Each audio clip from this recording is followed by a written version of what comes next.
Geno, you there? Eric, you can hear me, right? I hear It's you time loud for and a clear. little comedy, a little content, and a lot of I conversation.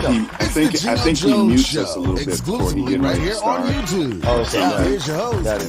Geno Jones. It is showtime. You know, there's an NBA player named Dame Dollar. Damian Lillard. They call him Dame Dollar. He's an NBA superstar and a rapper. And when he's really cooking, when he's hot on the basketball court, he'll say, it's Dame time. No, it ain't Dame time, damn it. It's Jeep time. Time for the Geno Jones Show. I come to you live Monday through Friday, 6:30 p.m. Eastern, 5:30 p.m. in Chicago. Maybe you're in Dallas or Houston, St. Louis, Milwaukee. 3:30 p.m. out on the West Coast, out in the city of angels, Los Angeles, where one of my very special contributors, guest contributors, an icon in this game is going to join me along with another legend who you've seen, especially if you are a sports fan from like the 90s till now. So I have two icons and legends and people who are not, they're more than friends, they're family. So I'm really excited, ladies and gentlemen. Please subscribe, share, and like the Geno Jones Show right here on YouTube, part of my channel, part of the Geno Jones Network. If you'd like to be a sponsor, if you'd like to advertise, I'd be honored to have you as an advertiser, sponsor, help you make some money, generate some more sales, generate more revenue. If you are looking for the ultimate, back in the day, old school, we called them pitchman. Now, they're brand ambassadors. Like Beyonce and Jay-Z are brand ambassadors for Tiffany's. Well, damn it, I can be your brand ambassador. Because why? I'm the king! Not the king. No, my brother, my sister. Not the king. I'm the king of pitchmen. Leave me a message right here on my YouTube channel. Geno Jones Show at Gmail. The Geno Jones Show at Gmail. All right, man, I'm so amped. I'm amped every show. That's why I love doing it. It's nothing like live TV. When you're doing stuff live, you just get a different adrenaline rush. But today, because this is a continuation of what I said yesterday. Yesterday, part of my monologue, I talked about it is exhausting being a black person in America. Really being black globally is exhausting. It has been exhausting for 402 years just being black in America, just with this institutional systemic racism and white supremacy and everything that touches, because it touches every walk of life. And I told you about, among other things, told you stories about, you had a black guy in Dayton, Ohio. He was a black businessman. Brother had his twists, the braids, the locks. He was paralyzed. He's a paraplegic, which means he's paralyzed from the waist down. So the cops drag him out of his car by his hair. Now he's a businessman, had $20,000 in cash in the car. They drug him out of the car by his hair because he didn't step out of the car soon enough. But he's like, I can't just step out of the car because I'm paralyzed from the waist down. So many stories. This missing kid named Jelani in the state of Illinois, they found his body. And there have been reports that they found his body dead, but many of his internal organs were missing. It's just so many stories. I could go on and on and on. Then I told you about a story about a man named Jon Gruden. Sports fans know his nickname is Chucky. I'm not a horror movie fan, but what is it, a Halloween movie? And one of the characters is this little doll, this demented doll named Chucky. Blonde hair, evil look, white dude looking all crazy, eyes up like that. And Jon Gruden is he's like Chucky's twin. They are a splitting image. So he was, up until last night, the head coach of the Las Vegas Raiders, originally Oakland Raiders, then they moved to Los Angeles. They were the Los Angeles Raiders. Now, the Las Vegas Raiders. So he got fired because there were some emails, part of about 650,000 emails that got out. Now, they weren't investigating Jon Gruden. They were investigating an executive for the Washington football team, the pro football team in Washington, D.C. guy named Bruce Allen. But in these emails, Jon Gruden, then it was the co-owners of Hooters. There was a guy named Jim McVay, who is, he ran the Outback Bowl there in Tampa. Also, his nephew is Sean McVay, the head coach of the Los Angeles Rams.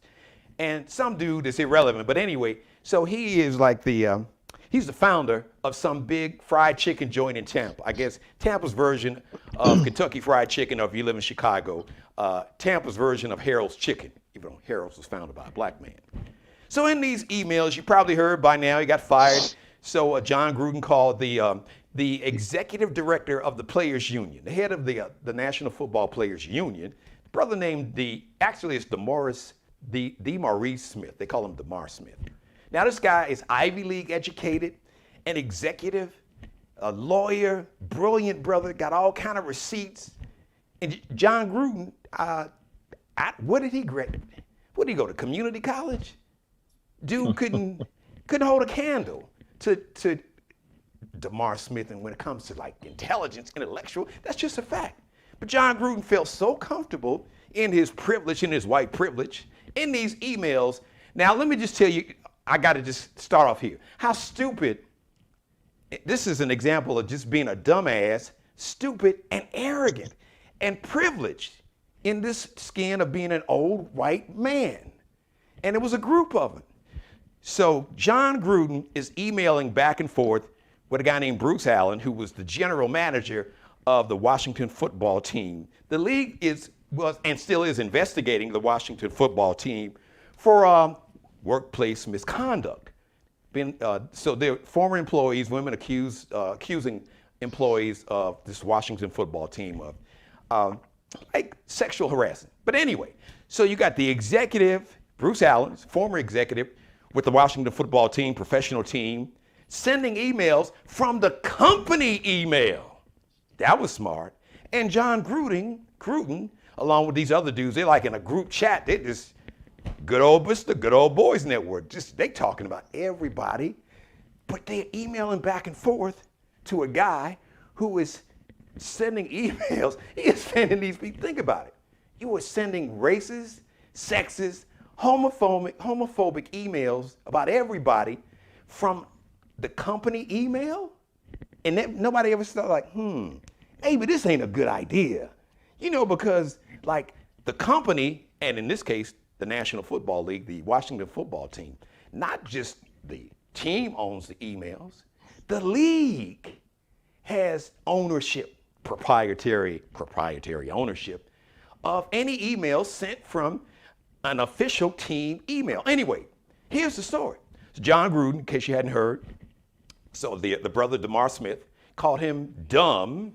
Now this is a dude who's Ivy League educated, and we don't know what the hell Jon Gruden's IQ is, and we don't even know did he even go to college? And then he says, then here comes the real racist trope. Said the brother has lips the size of Michelin tires. This from a man who don't even have no damn lips. Just like his gums are meeting. Gruden ain't got no damn lips. He jealous of DeMar Smith and said he got lips the size of Michelin tires. Oh, wait a minute, hold on. It gets better. So he called Joe Biden the P word that rhymes with Tootsie, but just put the P in front while he was vice president. Oh, hold on, wait a minute. Jon Gruden wasn't through. He called the commissioner of the National Football League. Now, this is when Jon Gruden was working for ESPN, who is a partner with the National Football League. So you have a job making several $1 million a year, part of the Monday Night Football team on camera, and you feel so comfortable that you call the commissioner of the league that you are collecting probably half of your check from, along with the Disney network or the Disney company. You call the commissioner like the F word, gay slur, that rhymes with maggot, and the P word that rhymes with Tootsie. Oh, wait a minute.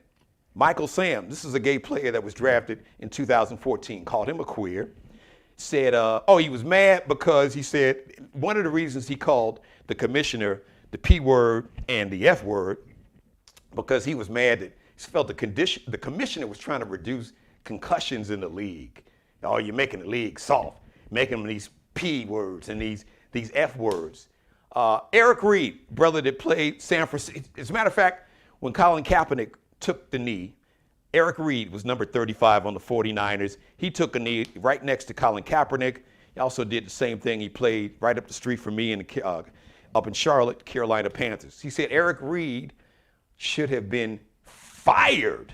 Fired? Not cut. Fired? He spoke out against women being referees. He didn't like that. He said, that's ruining the league. Shouldn't have any women referees.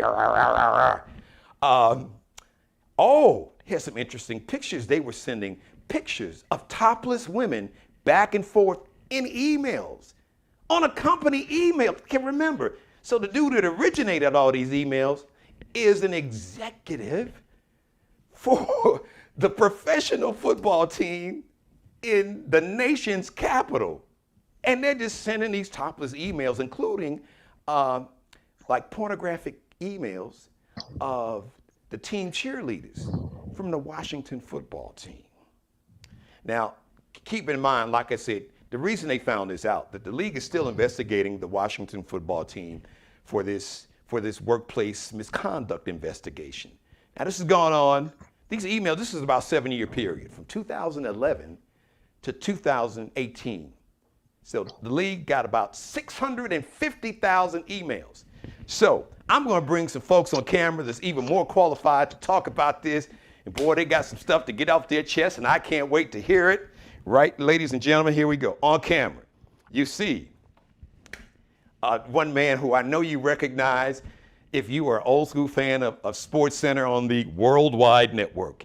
If you are a fan of football, you've seen him on Fox Sports 1. You've seen him and you heard his voice doing play-by-play.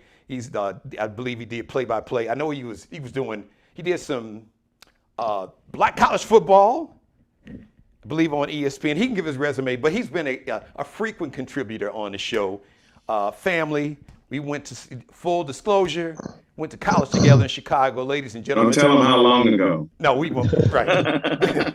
the one and only Eric Clemens. And then the brother that's doing the super grown and sexy. So Eric is doing the one thing, the grown and sexy with the bald head. And then the brother right there doing the Ronald Isley with the little great going on grown and sexy, ladies and gentlemen, is truly, listen, we need to make sure to check our DNA because he and I are truly brothers, 30-year relationship. He and I worked together in Los Angeles at KJLH when I was doing the morning show. He is truly an icon in Los Angeles, the #1 radio show on Sunday for 2.5 decades to this day out in the city of Los Angeles. He's worked for the Los Angeles Lakers, the Clippers. Also, he's been around the Los Angeles, or now Las Vegas Raiders organization.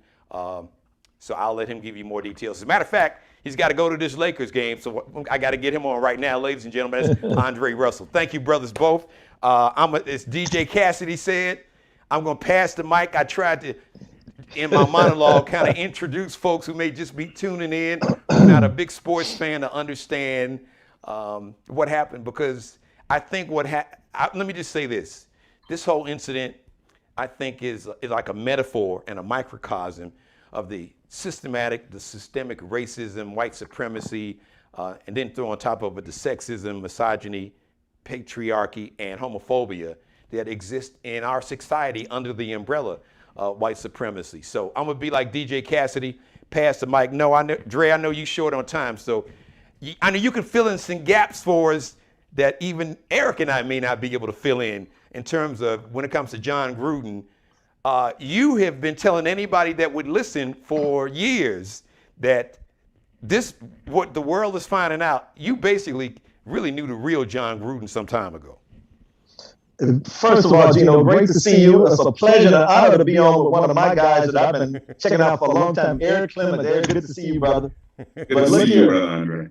Geno, let me tell you something, brother. You know I told you this, and I've been telling a lot of people for at least 3-4 years. First of all, let me preface by saying I'm probably the biggest Raider fan ever. I've been a Raider fan since high school. Now, I grew up in Mississippi, But the Raiders were my team from Jack Tatum and George Atkinson back in those days, and Kenny Stabler, right? But then when I was a kid, Eric, I was loving the Raiders, right? So fast forward, I moved to LA and I rendezvoused with the Raiders here in LA. You know, during the Marcus Allen, Howie Long time when they won the Super Bowl, Art Shell. So I'm at practice almost every day because I'm working in radio and doing sports out here and this, that, and the other. And so I got to meet and be around Al Davis, the original, you know, and now his son Mark Davis, who doesn't have a clue. Geno, I'm just going to cut to the chase and tell it like it is. His son doesn't have a clue about sports, about being an owner. I mean, at one point, and Eric, you might know this, Al Davis kicked his son out. He said, don't even come around the team. I don't even want you around because he had given him some chores to do, some lightweight stuff, and he would screw it up. So this kid wasn't even around because Al was like, this boy is kind of slow. I don't even want him around. That's his only kid, mind you. But Al Davis' son hired Jon Gruden, you know, a few years ago. Why, I don't know. Because when he brought him back, now the first go around, Al Davis was here. So, you know, Jon Gruden didn't get to act a fool, and you didn't get to see that racist side of him as much. Now, one of my best friends has been Jon Gruden's bodyguard for years. He was also Al Davis's bodyguard. And if I showed you guys pictures of this guy, you'd say, oh, yeah, I always saw this big dude on the sideline. And if Al Davis was around, he was there looking mean. And then when he wasn't working for Davis, he took over for Gruden and was around Gruden all the time. After the games, before the games, on the sideline, he wasn't far away. Nevertheless, I used to hear a lot of things from him. But a lot of this stuff I saw firsthand and figured it out. When Gruden came back 4 years ago, his first order of business, if you guys remember, was to get Reggie McKenzie out of there. Yeah. And then he started getting the black players out of there one by one. And a lot of these guys were all pros, man. Just last year, Rodney Hudson, the center, Gabe Jackson, the guard. He was getting brothers out as fast as you could get them out. And then he would replace them all with white players. So it was so obvious to me that, okay, this guy has an agenda. And he's cleaned out all the black coaches. And there's very few assistant coaches on that whole team that are black. And he took it was 6 white players on that team when Gruden took over. Now it's 26. So it was almost like it wasn't by accident. You could tell he was trying to change the color of that team. You know what I mean? Let me jump in and say this straight. First of all, for those who don't know, Reggie McKenzie is a black man, highly respected executive. As a matter of fact, put together a great roster of talent with the Raiders. And one of those players that Reggie McKenzie drafted was the first player that Jon Gruden got out of there, who's now in Chicago, thank goodness for that, Khalil Mack. Exactly. So he was cleaning them out, man. He was purging that roster of brothers so fast. And I was like, wow. And then the boys that he was bringing in to replace them, if he was bringing in great white players, I'd be like, okay. But he was bringing in very marginal guys. Now, this is it's a twist of fate that I think is kind of funny. The defensive end that he gave all this money to from Tampa Bay came out earlier this year and said, hey, I'm gay. Carl Nassib. I can imagine. Carl Nassib. I can't imagine what Jon Gruden said. Can I say this on your show, Geno? I bet he peed on himself. Yeah, I bet you when because you saw one of the emails, the stuff he was saying, and I bet he went, what? Now this guy's, I just can't imagine. Now, can you imagine the emails that are not part of the Washington football team server that they, can you imagine all these other emails that Gruden sent out? Now, he talks really crass, curses a lot, and he talks to people really disrespectful, just like he does on those emails. So I'm not surprised at all. And I jumped off the Raiders bandwagon when Gruden got back. I said, hey, you guys call me when Gruden leaves because I'm not going to be supporting a team with a racist coach. And I can see where this was going 3 or 4 years ago. My phone has been ringing off the hook, Eric, for the last 24 hours with people calling me saying, you said this years ago. How'd you know? And this and the other. I said, I told y'all. Jon Gruden reminds me, Geno and Eric, of a football coach in Donald Trump. That's who he reminds me of. There you go. That's how he acts. He acts crazy, he acts with that serious white privilege. And you saw what he was saying Friday, more or less, when they first asked him about that one email about DeMaurice Smith. You heard what he said, like, it's not me, da-da-da, and I don't want to take no more questions about it. He's used to that privilege. Like, now y'all get away. I'm not racist. Yeah, but you never worked under anybody black either. You above all these brothers. You know what I mean? Right. You won a Super Bowl with Tony Dungy's team in Tampa Bay. Thank you. And I've always heard that he's one of the most racist, arrogant guys in the world. And from what I've seen with my own eyes and being around the Raiders a little bit, and from what my best friend who's been his bodyguard, I already knew, man, what to expect. So I'm not surprised at all with what's been going down the last couple of days. It's just that white privilege. And the people that he's emailing with, Allen, of course, George Allen, with Washington, they work together in Tampa. And also Allen used to be with the Raiders back in the day. So they have history, and Allen was comfortable receiving those emails, and all these other guys you talked about, Geno, with Hooters and all these other companies. So none of this surprises me, guys, not at all. Eric, so is it something you want to ask Drake? I mean, we've seen it. We're old enough. People just don't understand that we've seen this kind of behavior, and you can see it coming around the corner. You can hear it coming. And people with that power and privilege think that they can just get away with it. And we talked earlier, it's like a bad used car salesman. They're so used to recruiting or talking the language of whoever they're around, being a chameleon to whoever they're around. And it was just, I don't care. I'm Jon Gruden. I can say what I want. I can do what I want. And these, whats, they play for me. And if they can do this or they can do that, I'd rather have a smart guy or whatever. I've seen a gazillion of them. They just weren't Jon Gruden. They were other people on the college level or on some other level. And so when it came out, I was like, oh, another one, huh? The curtain is thrown back and you see the wonderful wizard back there. And now all of a sudden, oh gosh, I didn't mean anything. Come on, man. I don't know brothers that would say another brother had Michelin tire lips. I don't know a brother that's ever used terminology. They would just say, that dude got some big ass lips. Right. That's what the brother would say. Or some soup coolers. Because I got some soup coolers. But this dude is an equal opportunity, slur. I mean, women, P word, F word, because he can. That's his. And many coaches like that from that ilk. Are like that, man. If some of them weren't as dumb as he apparently is, putting it down on paper, or not on paper, but online where it's kept electronically, forever. Electronically. There you go. I couldn't think of electronics. How smart am I? But smarter than Jon Gruden. If some of them were that dumb, half of them that and again, they know how to turn it on. They know how to be the iconic. I'm a team guy. I'm all right, Andre. Hey, brother, how you doing? Geno, brother. Right? Hey, how's my brother? What's going on? And then when you leave, oh, that guy. They say he's one of the biggest backstabbing, talking about you behind your back people ever. I heard a lot of people say, first of all, they say he's a terrible leader of men, very mediocre coach, and talked about everybody behind their back. He just like what you said, Eric, he'd be in somebody's face. The minute they leave the room, he's talking about them and stuff. That's Jon Gruden. So I was, I've been watching and listening. So apparently one former assistant of his said basically that he was like the worst coach that he's ever worked with in 30 years. Wow. But along with being a dumbass, I gotta repeat this, guys. The arrogance, it just goes to show you, like this drug of white supremacy and privilege and racism and bigotry, it's like a drug, and it makes you crazy because they were so comfortable. You're talking about arrogance and privilege. So here these are men that are successful, millionaires. Gruden, signed a $100 million contract, which he won't see $60 million of that. Bruce Allen's family, long time. Bruce Allen's, I think was it his dad? George Allen was his dad. His dad. You would think that these people got to have a degree, as they say, a modicum of intelligence. So you were that arrogant that you were comfortable saying all this on a company, in a company, not just any company.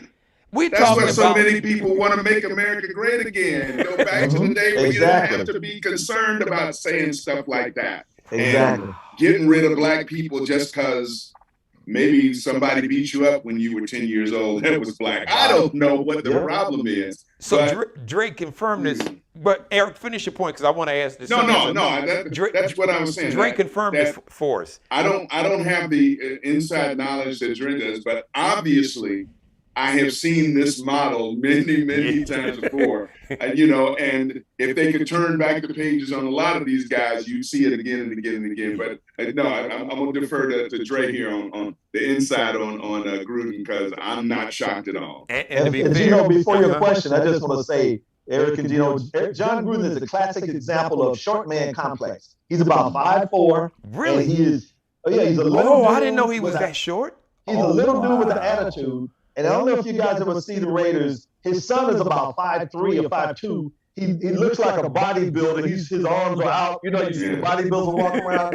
I'm sure he's on roids. And his son supposedly is a bodybuilder, and he's the strength and conditioning coach for the Raiders. What? So he stands on that sideline 5 feet from his dad all the time. No headphones on, no clipboard, just standing there. I'm like, who has their son up by the, right there, man, in the middle of the action? Like, get out of here. That's privilege, though. Well, wait a minute, Dre. This is more breaking news. So you just gave me a second question before I can ask you the first one I was going to ask you. So first of all, is his son still employed by the Raiders? Haven't found out yet, because they said the first interview they're going to do is tomorrow morning after practice. So nobody can get any answers from them. Now, I have another good friend that works for the Raiders. He used to be the PR director. Check this out, Eric. When Jon Gruden took over, he became community affairs. Didn't want a brother being the PR director anymore. He pushed him over to community affairs and all this stuff. Classic example of what I've been telling you guys. Now, I didn't call my buddy today, but I'm wondering, his name is Deuce Gruden. Deuce. Like a deuce in a club. His name is Deuce Gruden. So let's see. I got a feeling they're going to kick him out. They should. If they don't, he won't be standing on that sideline. I bet you that. So the question that I was originally going to ask is if you can confirm that. So, obviously the NFL had these emails for a minute because there's this investigation. So the team of investigators, executives, and lawyers had these emails for some time.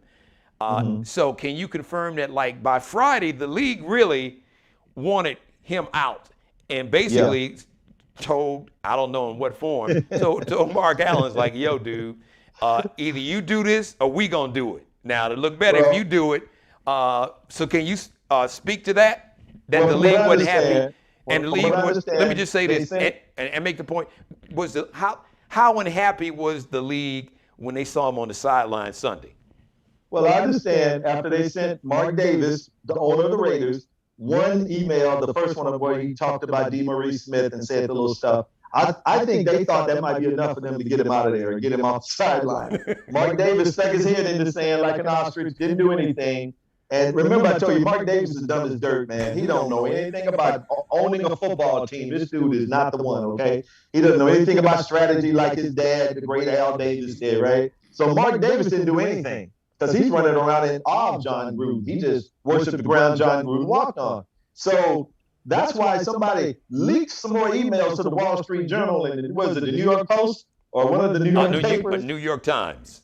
New York Times, and that's when all this other avalanche of emails came out, and Davis had to do what he had to do. You know what I mean? Yeah, the league wasn't crazy about him coaching that game where they lost Sunday, but he coached it because Mark Davis would have tried to keep him in there, man, if it wouldn't have been so much stuff come out. Guarantee you that. So speaking of the league, let me put this on the table, Eric and Andre. So my brain is saying, how did the Washington Post and the New York Times get emails that were part of an investigation from the league of the Washington football team? Who would have access to those emails, and how would the New York Times know it was over 650,000 emails? Well, I understand the attorneys, involved with this case had access to it. So there's no telling who leaked it over. But yeah, I understand all these attorneys, it became information, public information, if you will, once it became a lawsuit. They can get their hands on all types of stuff. And, it's information that's out there. And let me add to that, we're evolving. And finally, as we see justice and equity and those things served, again, makes me go like, I have to rack my brain and go like, man, have I ever said or written or done anything that was messed up, back in the day? You know what I mean? And you're like, going, ooh, but at least I'm thinking about it. At least I'm going like, whoa, Did I do that? Quick story. We're at ESPN. We're in the newsroom. We got 86 monitors in there. Well, it wasn't that many, but monitors on top, monitors on bottom. And late nights, I'm getting ready for a Sports Center, and another very famous anchor, I won't name him right now. You know, his last name rhymes with Herman. I already know. I already knew John Chris Berman. And at night, they would turn on the little soft porn Cinemax stuff, and it would be on the one monitor. Now, it's a boys' club. Who gives a crap? It's boys. But this particular night, there's a new hire, a female director, who's across the newsroom, a very large newsroom, at least 3,000 square feet. I mean, it's a big newsroom. She's across there, and there's a scene on, and he just goes, "Hey, go take it, you know, take it, you think, you know," and all of that is very acceptable in the boys' room. Wow. Right. But I'm going, Chris. And needless to say, he finally looks behind him and sees a female, and you know he's beat. Now today, if that would have happened, we'd probably both be fired. Yep. But and I didn't turn it on, but it was on. I mean, I'm a heterosexual guy. I'm gonna go, oh, they got to something. I got work to do, man. I'm not paying attention to that. And it was just one of those things. So things that come off.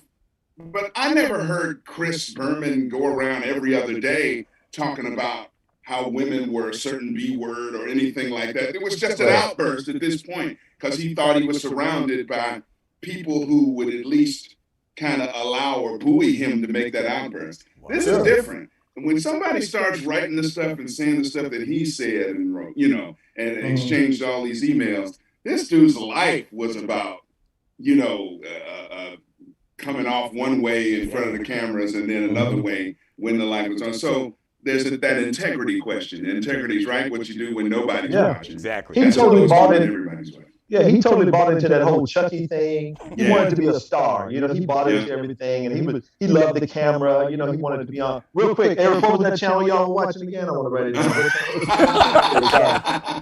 Hey, boy, and it was come so on long now. ago. You know, listen. They do that late night stuff on, what is it, Cinemax or something? I don't know. Is Cinemax even still around? I don't even know. Hey, listen, hold on, Dre. You know, we can't get away with what Jon Gruden get. We a little too dark, a little too much melanin now. You know, they'll make an example out. They'll lie and make up some ish.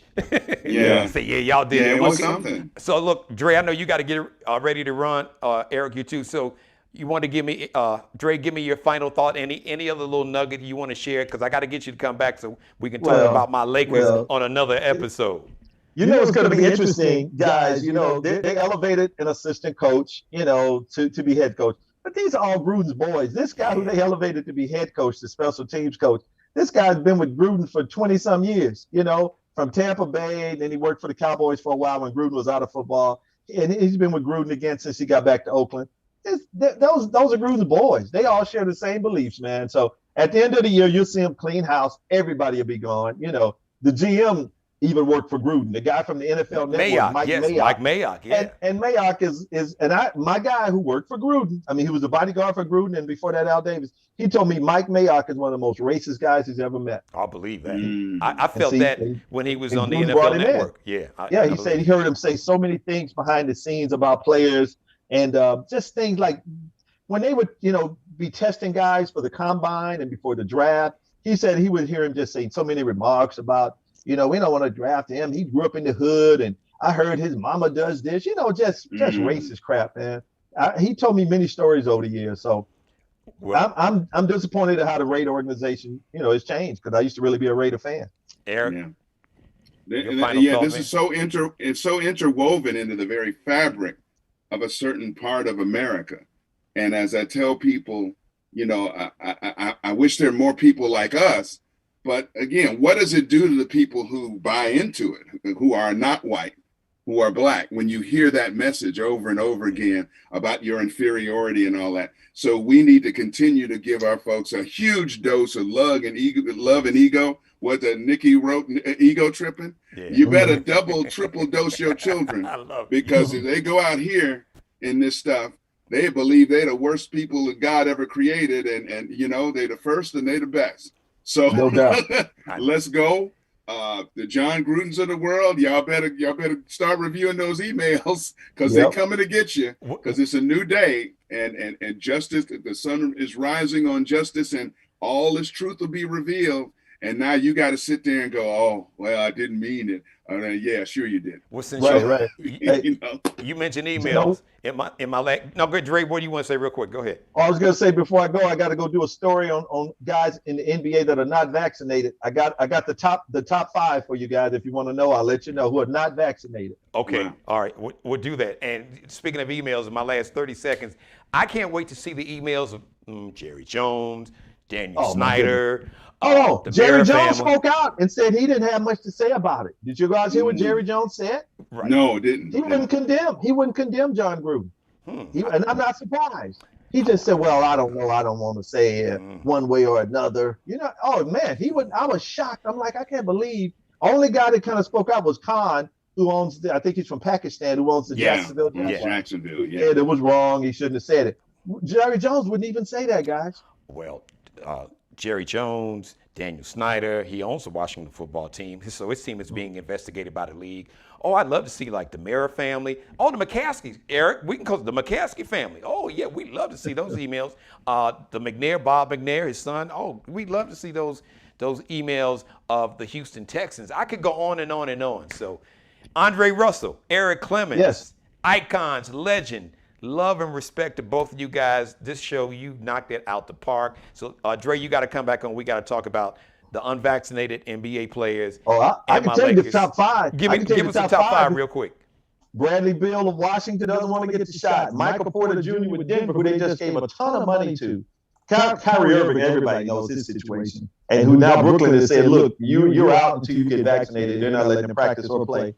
D'Angelo Russell with Minnesota, who's surprised at him, and Trey Burke at Dallas. Those are the top 5 unvaccinated players in the NBA. Wow. Well, listen, Dre Russell, Eric Clemens, I want to get you guys to come back. The NBA season is about to open, so I want to do let's get our predictions in a couple weeks, right before the season starts or when it starts. I want to get you guys to come back on and we can give our predictions. And Dre, you can give us all as the kids say, you can spill some tea, because Dre will spill the tea now. He got the tea to spill. I tell LeBron you said hi, Geno. Yes, do that. And look, have me some tickets. My Christmas present to me from me is to see that Lakers game for Christmas and hang out with my brother right here.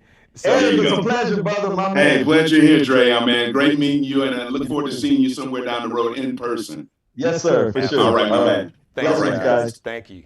Oh, wow, man. Beautiful. Those are my brothers. I love them. Thanks so much. Thank you for letting me be a part of your life. As always, God bless each and every one of you, God. Most of all, thank you for letting me do the Geno Jones Show. Subscribe, share, and like. Subscribe to the Geno Jones channel right here on YouTube. Share this and every episode. As you saw the fire, we bring the fire. My guests bring the fire, and like every episode. So feel free to share this screen grab, some of the episode. I'll put it up on TikTok, on Instagram, on Twitter, on Triller, Facebook, wherever. All right, so subscribe to my channel. Share this and every episode. Like all the episodes. Go back and binge watch and like all the past episodes. You'll be glad you did. All right. Shout out to Mr. Bruce Gage and Alexandria Jones, the official stylist, wardrobe consultants for the Geno Jones Show. Alexandria Jones. You can check her out on Instagram. So _ the line at the bottom, _ Lexi, Lexxie, space Nicole, Nicole Designs, or Alexandria Jones, Alexandria, Alexandria, and you can just search Bruce Gage, Gage. You can search Bruce Gage on Instagram and on Facebook. Check out, as a matter of fact, check out his Instagram page. He's just got brand new fall line of gear clothing from he has an online business and a brick and mortar store in Chicago. Just fabulous. So just check it out. You'll be glad you did on Instagram. And shout out to Mr. Markel Bailey, the official hairstylist and barber for the Geno Jones Show. You can check him out on IG, on Instagram. KLB Cutting Up, KELBECUTTINUP. I love each and every one of you. I really do. Mother, you know I love you more than life itself. thank everybody. Thank you again for watching. And a big thank you to Andre Russell, TV, radio personality out in Los Angeles. Does a radio show at KJLH, my former radio station where I did mornings back in the 90s.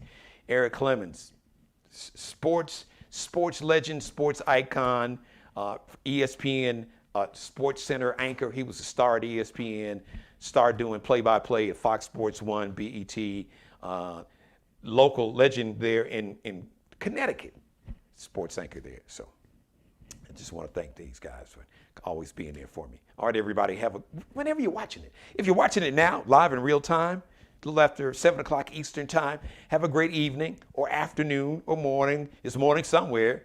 Or maybe you go back and binge watch it. Just have a great day. The next live edition of the Geno Jones Show is going to be Wednesday, 6:30 p.m. Eastern. So on Wednesdays, we call it Get Well Wednesdays. And Get Well Wednesdays will feature Dr. Thaddeus John Bell, one of the leading voices in medicine here, not just here in the Carolinas, but in America, especially one of the leading voices for black doctors and just doctors in general. So we're going to talk about this COVID-19 situation and this whole vaccination thing. And is it getting better? Does it look like we're turning the corner? Still some advice on what you need to do about getting the COVID-19 shot and that flu shot. Dr. Bell, Get Well Wednesdays. Tomorrow, Wednesday, 6:30 p.m. Eastern live. Until then, I got one more thing I need to tell you. As always, be blessed. Subscribe and tune in to the next episode of The Geno Jones Show, exclusively right here on YouTube.